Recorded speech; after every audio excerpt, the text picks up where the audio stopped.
भाई हमारा मेन है कि भाई सरकार ने 10 साल में हरियाणा को आगे लेके जाने के बजाय हरियाणा को पटरी से उतारने का काम हुआ।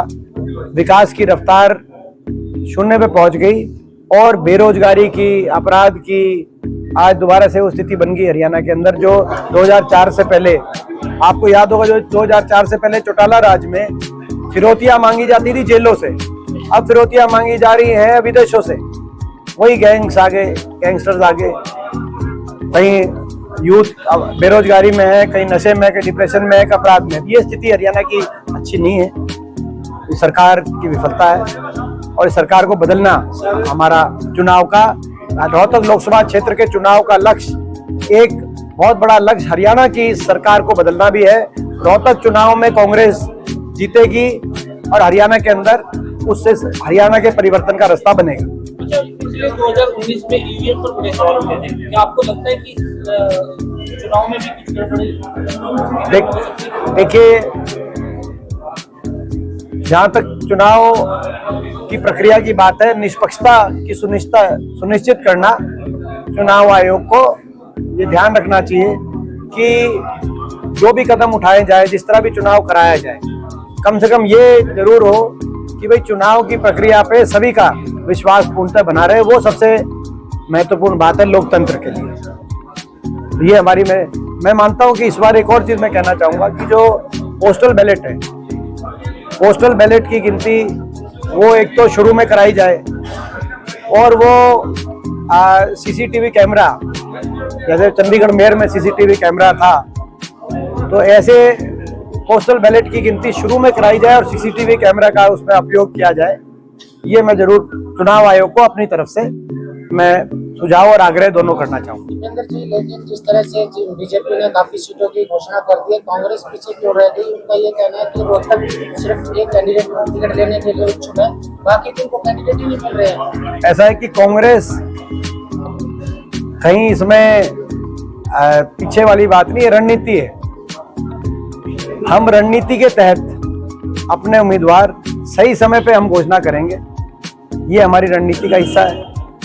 और वो सही समय वो होगा जो जब कैंडिडेट अनाउंस होंगे, वो उस दिन अगले दिन आप ये कहोगे कि भाई कांग्रेस पार्टी ने जीतने वाले कैंडिडेट मैदान में उतारे हैं। सर जिस तरह से मुख्यमंत्री को बदला गया है, क्या ये जनविरोध था और क्या कांग्रेस को इसका फायदा होगा या बीजेपी? देखिए, इस सरकार की विफलता रही थी, इसमें कोई दो राय नहीं है कि प्रदेश की जनता में एक सरकार के प्रति नाराजगी थी और नाराजगी है। वो कोई, हरियाणा एक ऐसा प्रदेश है जहां जब कभी आखिरी 3-4 महीने में लोगों के में नाराजगी और लोगों के रोष के को देखते हुए बदलाव करने की कोशिश किसी भी पार्टी ने करी है। कांग्रेस ने भी प्रयास किया था, 1-2 बार ऐसी स्थिति आई थी, लेकिन ऐसे में हमेशा सत्ता पक्ष को लोगों ने सत्ता से बाहर ही किया है और जो है सरकार सत्ता परिवर्तन किया है। कभी आखिरी में बदलाव हरियाणा के लोगों ने स्वीकार किया नहीं है, क्योंकि लोग इसको ये मानते हैं कि भाई ये या तो कोई बदलाव था तो समय पे कोई बदलाव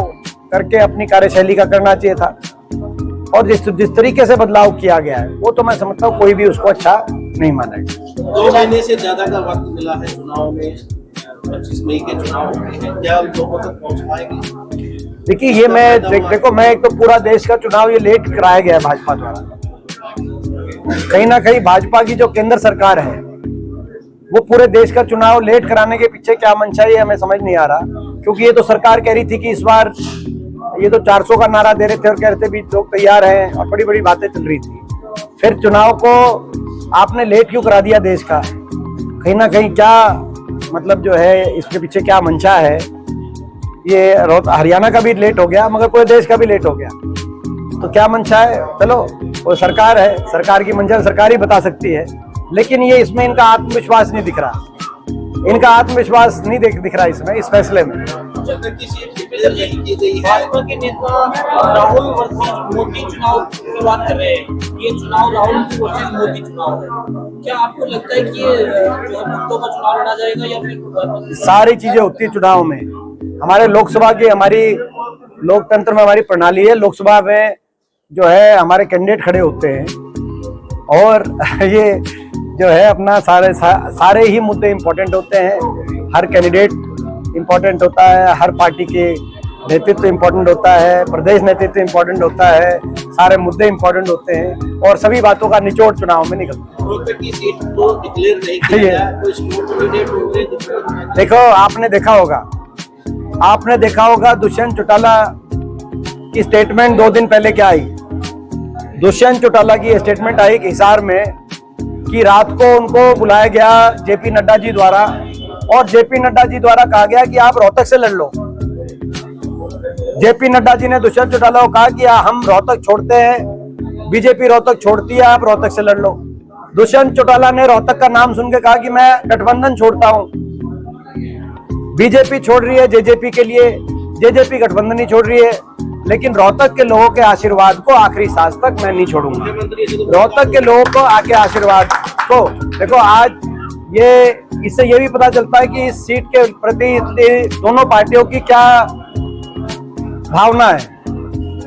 वो उसके लिए छोड़ रही है, वो उसका नाम लेके गठबंधन छोड़ रहा है, लेकिन ये रोहतक के लोगों का आशीर्वाद, जैसे मैंने कहा, जब तक भाई जीवन में आखिरी सांस भगवान ने लिखी है, रोहतक के लोग के आशीर्वाद को हम नहीं छोड़ सकते। और रोहतक के लोग भी इस बात को, इस भावना को पहचानते हैं, समझते हैं। और ये जो अभी जो छोड़ा छोड़ी की बात चली है, ये प्रतीक इस बात का है कि रोहतक के लोगों ने मन बना लिया है। रोहतक के लोगों का आशीर्वाद कांग्रेस पार्टी को, रोहतक के लोगों का आशीर्वाद मुझे प्राप्त होगा। लोगों ने मन बना लिया। वो तो मैं पहले ही कह चुका हूं कि ये जो गठबंधन तोड़ने का सारा मामला हुआ है, ये समझौता नहीं तोड़ा, ये अघोषित समझौता से समझौता तोड़ा है। ये जो इसको मैं राजनीतिक ड्रामा कहूंगा, जिसकी पटकथा 6 महीने पहले लिखी जा चुकी थी, जिसकी जानकारी मुझे 4-5 महीने पहले मिल गई थी कि लोकसभा चुनाव अलग लड़ाएंगे, और इसीलिए मैंने 4-5 महीने पहले से, ये भाजपा की रणनीति का हिस्सा है। भाजपा ये सोचती है कि विपक्ष की जितनी पार्टियां लड़ेंगी, सत्ता विरोधी जो है लोगों का जो मूड है, उसको अलग अलग पार्टियों से लड़ाकर जो है विपक्ष की कई पार्टियों को लड़ाया जाए, ये भाजपा की रणनीति है। और उस रणनीति के इशारे पे ये गठबंधन तोड़ा गया, लेकिन लोग भी समझदार है और ये रणनीति भी गलत है, क्योंकि जेजेपी का तो कोई जनाधार बचा ही नहीं है। जेजेपी को जनाधार नहीं बचा, आपको पता चल जाएगा इस चुनाव में। जो मैं बात बार बार कह रहा था, वो चुनाव के नतीजे आएंगे, वो देर तो देखो, भाजपा के और जजपा के परिणाम में ये देर ही तो कर सकते हैं, मत टाले नहीं जा सकते। वो परिणाम तो आएंगे। जेजेपी का कोई जनाधार बचा नहीं, वो साबित हो जाएगा इस चुनाव में। आखिरी सवाल, कब तक लिस्ट आ जाएगी?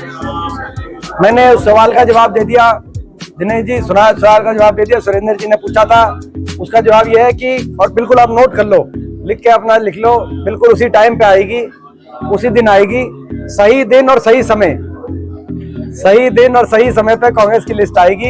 ये आप नोट कर लो। जब लिस्ट आएगी तो आप देख लेना, वो टाइम और तिथि और टाइम देख लेना, वो सही समय और सही तारीख होगी। जय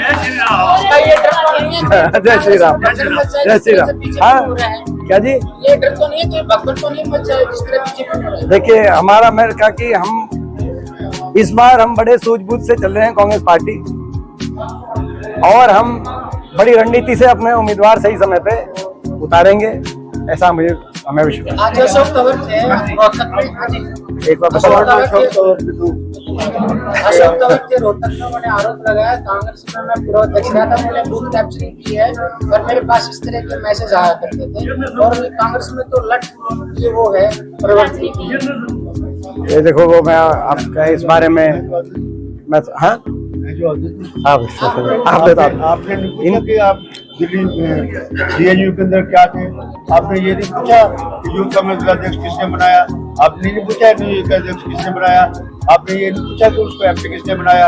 आप ऐसी ऐसी बातें सुन के पूछने लगे, तो ये क्यों नहीं पूछे इस बात के लिए, किस बात के लिए? जब वो प्रेसिडेंट था, उसने कांग्रेस के साथ लड़ाई करी, अपोजिशन लड़ाई नहीं लड़ी, किस अपोजिशन से लड़ाई लड़ी? उसने तो कांग्रेस में रहते हुए भूपेंद्र हुड्डा से लड़ाई लड़ी और किसी से लड़ाई लड़ी, ये पूछना था। देखो, मेरे को मैं सोच, छोड़ दो, देखो, कोई बात नहीं, इलेक्शन वो हारेगा फिर से। चलो भाई, ऐसा